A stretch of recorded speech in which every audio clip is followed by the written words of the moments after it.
మీరు బస్ ఎక్కారు madam. Ticket అవసరం. బస్సు దిగిన తర్వాత చించేయాలి. దాన్ని మరి ఇంటి వరకు క్యారీ చేస్తారు. ఏటీఎం కార్డ్‌కెళ్లారు. మనీ డ్రా చేశారు. స్లిప్ వచ్చింది. చింపి అక్కడేయొచ్చు. దాన్ని క్యారీ చేస్తారు. షాపింగ్‌కెళ్లారు. ఇంపార్టెంట్ బిల్స్ అయితే ఇంట్లో ఒక ఫైల్ చేసి పెట్టుకోండి గానీ, వాలెట్‌లో మాత్రం ఎట్టి పరిస్థితుల్లో ఏమీ ఉండదు. ఏముండాలి? Only money and me cards అదే మినహాయి బీరువాలో అయితే దానికి మనీ పక్కన మిగతా ఏం ఏమీ పెట్టకూడదంటారు. ఉండదు. అట్లా ఉన్నప్పుడు కాకపోతే చెక్ చేయండి కాకపోతే. ఎందుకంటే, నేను చెప్పే ప్రతి పదాన్ని కూడా ఏమంటానంటే, ప్రాక్టీస్ చేయండి. రిజల్ట్స్ వస్తేనే మీరు నమ్మండి అంటాను. ఎందుకంటే, ఇదంతా కూడా ఒక సైన్స్ అండి. స్పిరిచ్యువల్ సైన్స్ అనొచ్చు. లేదా మన కంటికి కనపడనంత మాత్రాన అది లేదు అని చెప్పలేమండి. అంటే నమ్మి చేయొచ్చు. దీనివల్ల లాస్ అయ్యేదేముండదు. యెస్. అవునండి. ఎందుకంటే, మన గాలి ఉంది. ఓకే. గాలి కంటితో కనపడుద్దండి? ఉండదు. కనబడదు. బట్ ఉంటుంది. ఎండమావులో మనం ఇక్కడ నుంచి చూస్తే అక్కడ నీరున్నట్టు అనిపిస్తుంటుంది. కానీ దగ్గర పోతే ఉంటుందండి ఎండమావులో? అప్పుడప్పుడు సమ్మర్‌లో మనకు కనబడుతుంటాయి. దూరంగా వాటర్ వచ్చినట్టు ఉంటుంది. హ్మ్. దగ్గర పోయి ఉండవు. అంటే ఇదంతా ఒక భ్రమ, ఒక మాయ. బట్ ఒకటి మనం గుర్తుంచుకోవాల్సిన విషయం ఏందంటే, మనీ అనేది మన దగ్గరికి రావాలి అంటే, మన ఎనర్జీ లెవెల్స్ పెంచుకోవాలి.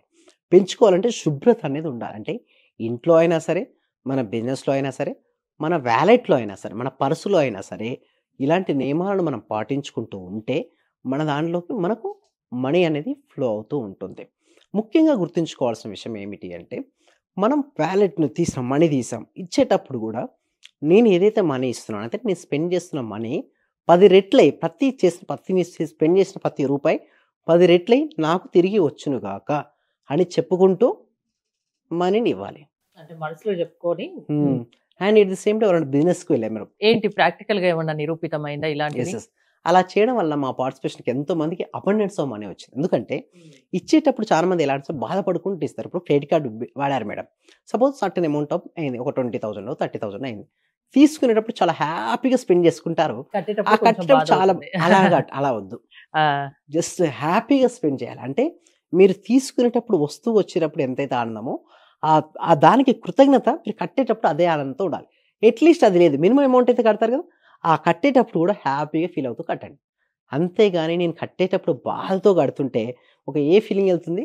నీ దగ్గర సఫిషియెంట్ మనీ లేదు అన్న ఒక సిగ్నల్ వెళ్ళినప్పుడు నీ దగ్గర అది ఉండదు. తీసుకుంటప్పుడు ఎంత హ్యాపీగా తీసుకుంటామో, ఇచ్చేది కూడా అంత హ్యాపీగా ఇవ్వాలి. యెస్. అప్పుడే డబ్బొస్తుంది. యెస్. అలా హ్మ్. చేస్తూ ఉంటే ఒక ఫ్రీక్వెన్సీ అంటే మనం ఎప్పుడు హ్యాపీగా ఉంటాం మనీతో. దానివల్ల నీకు మనీ అనేది రెట్టింపు అవుతూ ఉంటుంది. మీరు గూగుల్ పే, ఫోన్‌పే చేసినప్పటికీ కూడా ప్రతిసారి కూడా థాంక్ యూ సో మచ్ అని చెప్పుకుంటూ స్పెండ్ చేయాలి.